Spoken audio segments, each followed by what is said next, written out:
Om Shri Sai Ram Prashanti Vahini by Bhagwan Shri Satya Sai Baba. Chapter 6.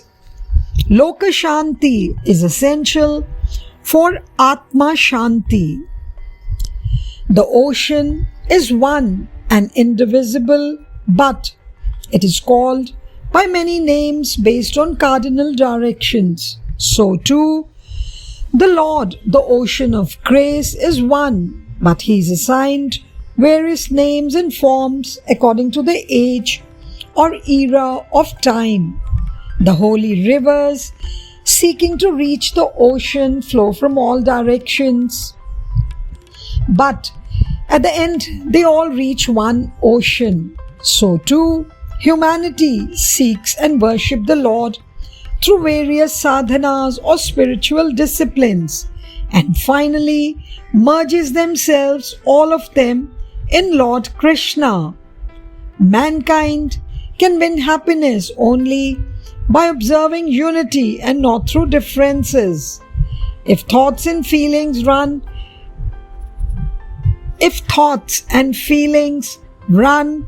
along the routes of distinction and division, happiness is beyond reach, and as a result, Shanti cannot be experienced.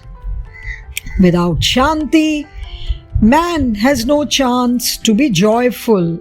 Consider the one indivisible ocean as the goal. Then, what does the direction of the flow matter? What does the name matter? They merge in the self-same sea, is it not?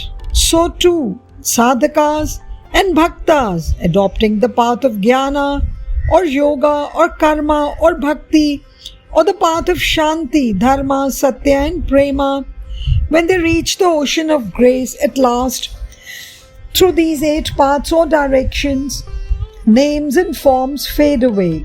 Distinctions in the sadhana paths disappear.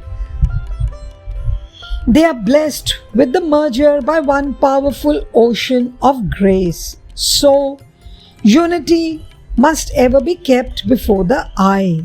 Never nourish ideas of difference, of distinct names and forms of the Lord, of paths which are divergent. Such ideas of differences are obstacles for the attainment of Ananda. Avoid these obstacles by developing the attitude of Samadrishti or the equal vision. Remember, Shanti is the royal road to strengthen that vision and reach the ocean of bliss. To enjoy Shanti, mankind must be controlled and directed by ideals of dharma. This depends on mutual toleration in the family. That again is based on individual conduct, which is sattvika, and saundaryam, beauty or charm in character, conduct that pleases everyone. Beauty or charm in character is to avoid all traces of the desire to pain others, to insult others, or to cause loss or misery to others in one's behavior, actions and speech, and also desisting from injury to oneself and one's own dharma too, and to walk always in the path of truth. For man to have such charm in conduct, heart must be filled with saujanya or the kindness or goodness. One can acquire it only if he has janmantra, sukritam or good inborn impulses, or samskaras as a result of past births, meritorious deeds. Second, bhakti or devotion in every act. Through bhakti or devotion to the Lord, one gets humility, fear of sin, and faith in scriptures. Through these qualities, littleness of mind is wiped out and the heart of man is filled with saujanya. Therefore, O seekers, first direct your efforts towards acquiring faith in God and fear of sin. These two will strengthen humility, and that itself is Shanti. Some Vedantins or Vedanta scholars who have no experience and who have not put their words into practice go about declaring that the way to Shanti is to keep samsaram, family life or worldly life at a distance. That is no Shanti, it is just the opposite. If the seed is taken far away from the tree, will it not grow into a tree again? If you do not want it to, you will have to fry it over a fire to destroy germination. So too, man cannot attain Shanti by merely keeping samsaram at a distance. The impulses and vasanas, desires, tendencies that can germinate in antakarana, inner faculties or instruments have to be fried over the fire of vichara or inquiry, and then real Shanti can be experienced by him and he can become a true jnani, the one with experiential wisdom. Instead, if one escapes only from the responsibilities of samsara or life in society, it is not called Shanti. It will never come. So, those who want to attain real Shanti, there is no need at all to run away from samsaram. Content with what one has, refusing to be worried by the absence of things which one has not got, trying as far as possible to reduce and eliminate vasanas and passions and hatreds. One should strive to associate with bhakti, jnana, satya, dharma, prema and sahana or fortitude, which are the upakaranas or means or instruments to attain Shanti. Associate with them and at the same time practice them systematically. Stabilized. Instead, if you yourself have not experienced Shanti, how can you ensure world peace?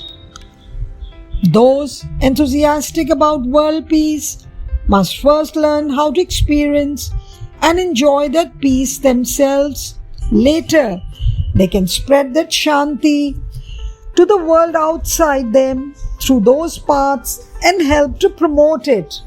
Everywhere now, one can hear the cry, world peace, but the number of persons who can tell how it can be attained is very small.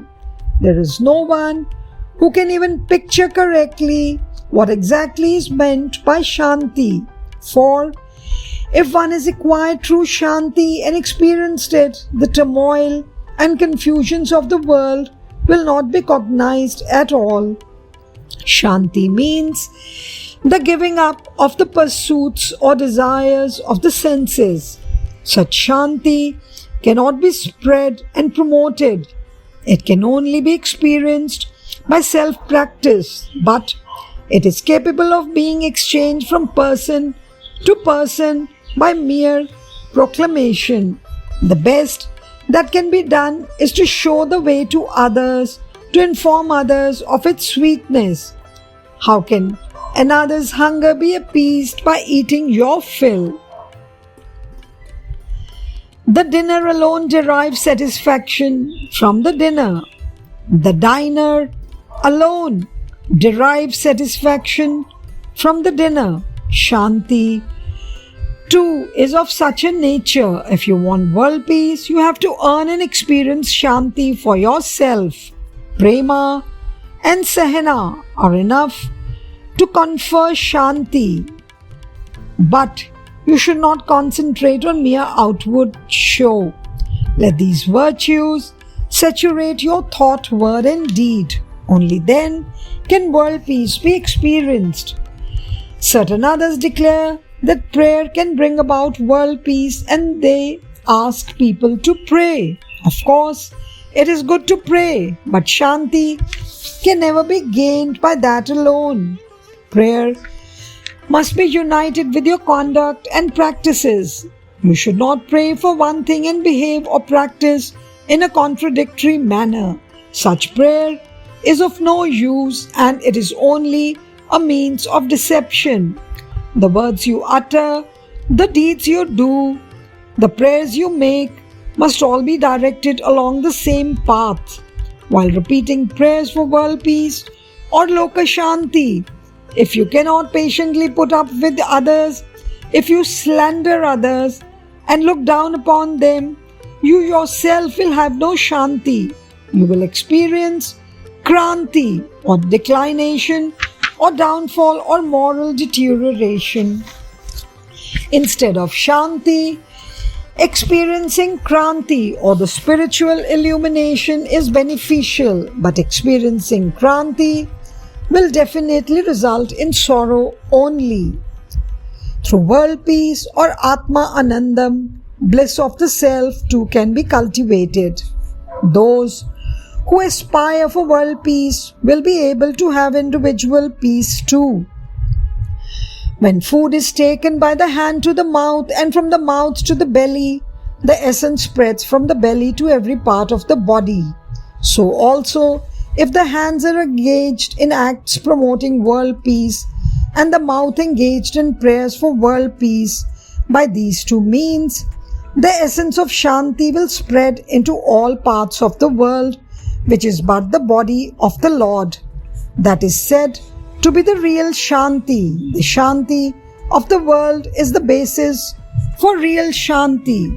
Many do not know the real meaning of the statement Deho Devalayam. The body is the temple. For what reason did the temple arise? It is for the Lord who dwells within. If there is no such Lord, no one would build a temple. Even if built, it cannot be considered as a temple. Now all sadhana is being done to the temple, forgetting that the temple is not God. All decorations and worship are being done to the temple. All these should be performed for the sake of God therein and not for the sake of the temple. It is only a dwelling place of the Lord, but it is not the Lord. The temple is to be preserved and cleaned for the sake of worship of God. It should be made a good means to have the vision of God and to attain Him. Similarly, the body is only the temple of the Lord. The Atma Swarupam, pure consciousness. Forgetting the need for faith in the Atma, for the bliss derived from the Atma, for the worship of the Atma, for dedication to the Atma, people are now immersed only in the upkeep of the body, comforts of the body, decorations of the body, and pleasures for the body, which is merely a temple. No matter what you do to the body or desire for the body, you must have firm faith that it is for the sake of the Atma within. Through this temple of body, you must have the vision of God, Atma within. That is the main task of man. Conscious of this, try always to keep watch over the body and protect it. Do not neglect the Lord within. Do not hold fast to the unreal, temporary outer building temple. Of course, you should not ruin the temple either. Its well-being is also essential. Only you should never forget that what gives value and purpose to it is the Atma within. God's worship can be done well only if the temple is clean and pure. Temple is built for the sake of God. So engage yourselves in winning both God and temple. Of course, these two first comes God and then the temple. Conscious of this, the welfare of both must be observed. Do not ignore the Lord, whose mention is the world. Without Him, it is lifeless, not a temple. Shavam, lifeless or dispirited, not Shivam or spirited. Have your attention and vision always on Him. That is Sarva Mangala, or auspiciousness and blessings to all. Loka Shanti is the life breath of all beings. So strive even for that. The Lord can be won only when the sacred Desha Mata or motherland is immersed in Shanti. When Prakriti merges in Paramatma, it is called moksham. So, seekers of moksham must yearn for the shanti and prema of Prakriti as much as they yearn for the prema and grace of Paramatma. Without the grace of both Prakriti and Paramatma, the strong and subtle evil of the senses that troubles the heart cannot be conquered, that is, the destruction of the mind.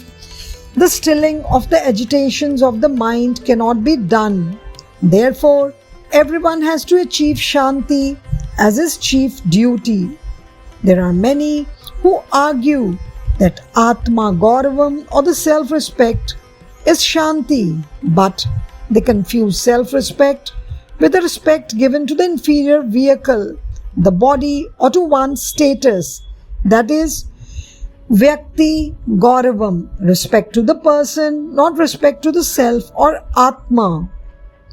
Such Vyakti Gauravam should be treated as Vyartha Gauravam, futile respect, the respect given to the Lord within, the truth within, that is real and worthy Atma Gauravam or self-respect, not anything else.